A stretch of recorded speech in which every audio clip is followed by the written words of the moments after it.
Alors donc la prochaine personne à intervenir s'appelle Antoine, il est en L3 CCA. Donc son thème c'est le monde demeure-t-il peuplé de seigneurs et de manants. Alors on lui a demandé pourquoi il avait choisi ce thème. Et donc en justifiant il nous a montré qu'il était très intéressé par le juste partage des richesses. Il est aussi intéressé par le rôle de monsieur et madame tout le monde, ainsi que par la démocratie et le pouvoir relatif des gouvernements face au marché. Quand on lui a demandé pourquoi il allait gagner, il nous a dit qu'il allait parler avec son cœur, donc essayez de quand même l'écouter avec vos oreilles. Et donc c'est Obi, c'est son chat, dont il taira le nom, et la marche, c'est bien, le kayak, et le droit, c'est Antoine. À toi.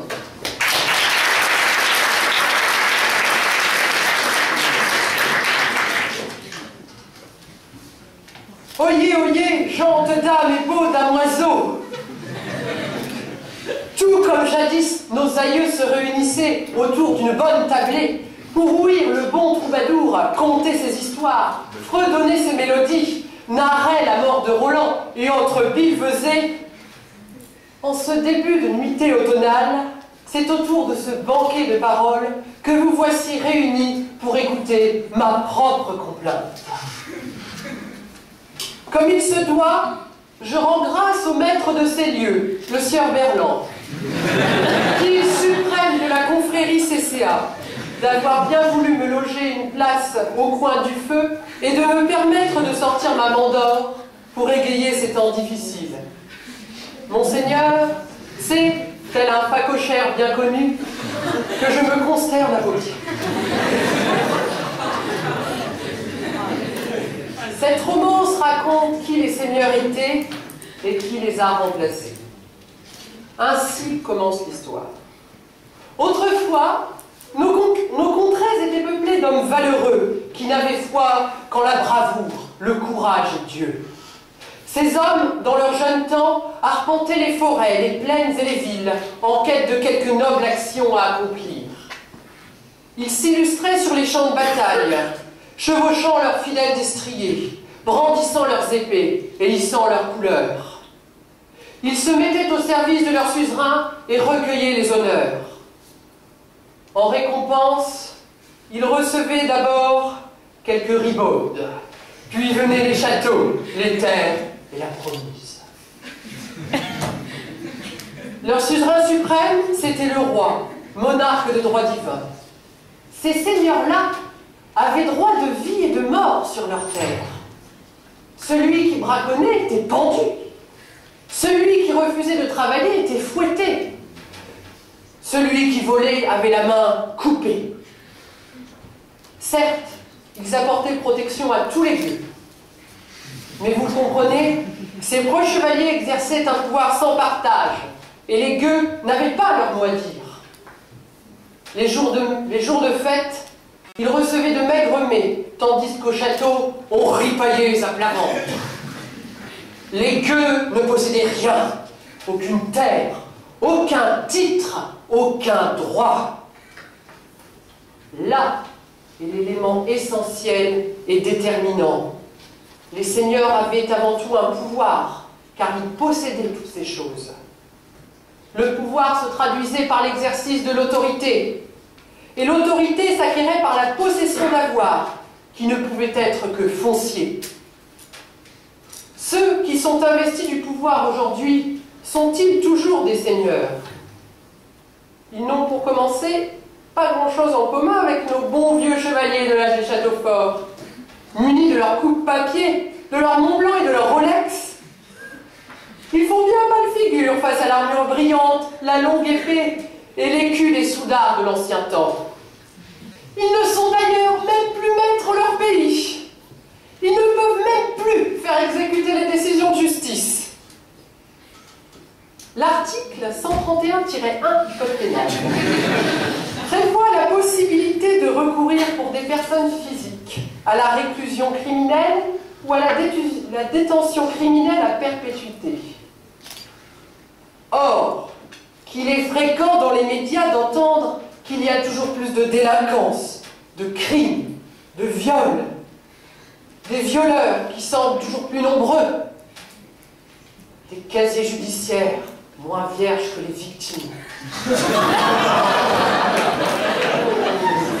Où est l'État qui est chargé de l'exécution des peines? Que fait-il? Où se cache-t-il? Il se borne à faire des effets d'annonce en promettant de nouvelles lois, de nouveaux décrets, mais rien ne s'arrête. La réalité, c'est que l'État n'a pas les moyens de combattre ces problèmes, n'a pas les moyens de faire exécuter les décisions de justice, n'a pas les moyens de garder les criminels dans ses prisons. L'État, qui détient le soi-disant pouvoir, est-il encore un seigneur? Pas sûr. Mais alors qui, se demandent les manants? Qui est ou qui sont les mécréants qui ont dérobé le pouvoir à la nation? Qui sont nos nouveaux seigneurs? Naguère, l'argent se trouvait dans les terres, et l'État était riche, car il en possédait beaucoup et les exploitait. Or, le pouvoir n'est plus foncier, mais il est devenu financier. Le manant assiste alors, pétrifié, au spectacle qui se joue chaque jour dans les salles de marché, chacune des petites mains qui s'agitent sur un clavier, déplaçant des chiffres d'une colonne à une autre. Ah, gente d'âme et beau damoiseau, notre sieur Robin des Bois serait bien désemparé. Lui qui saisissait les sacs d'or à la volée, et qui par monts et par veaux les redistribuait à chaque gueux qu'il pouvait croiser. Il n'y a plus d'or, il n'y a plus de sacs, il n'y a plus rien. Tout est fictif, tout est caché. Des mouvements de compte à compte par centaines de millions, tous guidés par une main invisible. Mais c'est satanique! Le monde est sous la coupe de la finance. À votre santé, mes seigneurs. Les voilà donc, ces nouveaux seigneurs, ceux qui jouent à télémagouille chaque jour dans les salles de marché. Car je vous le rappelle, gentes dames et beaux damoiseaux, qu'avec télémagouille, on s'en met plein les fouilles. Ils partent ainsi tous en croisade, la dernière étant celle contre l'euro. Le monde, en ce moment même, est rivé sur le siège de Francfort. Les actionnaires passent, les dirigeants répondent.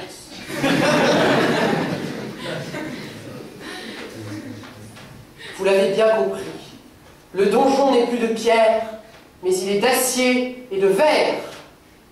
Face à cette toute-puissance financière, que peut l'État qui est pauvre et démuni?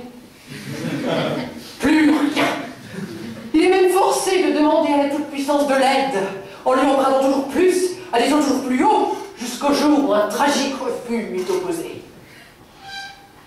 Il y a bien longtemps, le grand maître des Templiers, Jacques de Molay, a bien souffert d'avoir refusé de prêter de l'argent à l'État. On pourrait même dire qu'il lui en a cuit. Et tout ceci au nom de quoi? Au nom de qui?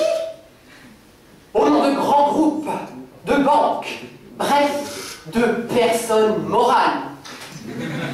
Car ce ne sont que des créations humaines, sans consistance, sans conscience. Allez donc ploter une personne morale. Sous son voile, y a-t-il une peau douce? Sent-on la joie de vivre? A-t-elle des pensées coupables? Mais que nenni! Rien de tout cela. Que du vent, qu'un esprit matériel au-dessus des humains, qui embauche, licencie, investit, rachète, revend. Mais enfin, c'en est le tocsin! Big Brother est à nos portes! C'est lui le nouveau seigneur sur cette planète. Si la porte cède, si le poids de ses boulets parvient à percer nos murs, si ses flèches parviennent jusqu'à nos cœurs, nous serons à jamais asservis, prisonniers. Et tout ira pour le moins dans le meilleur des mondes. Ô belles dames et beaux damoiseaux, prenez garde, le puissant n'est plus celui que l'on croit. Il existe toujours des seigneurs et des manants, sauf que les seigneurs sont devenus impalpables. Et les manants, c'est vous, c'est moi, et c'est tous ceux qui consacrent leur vie à la grandeur de sa seigneurie.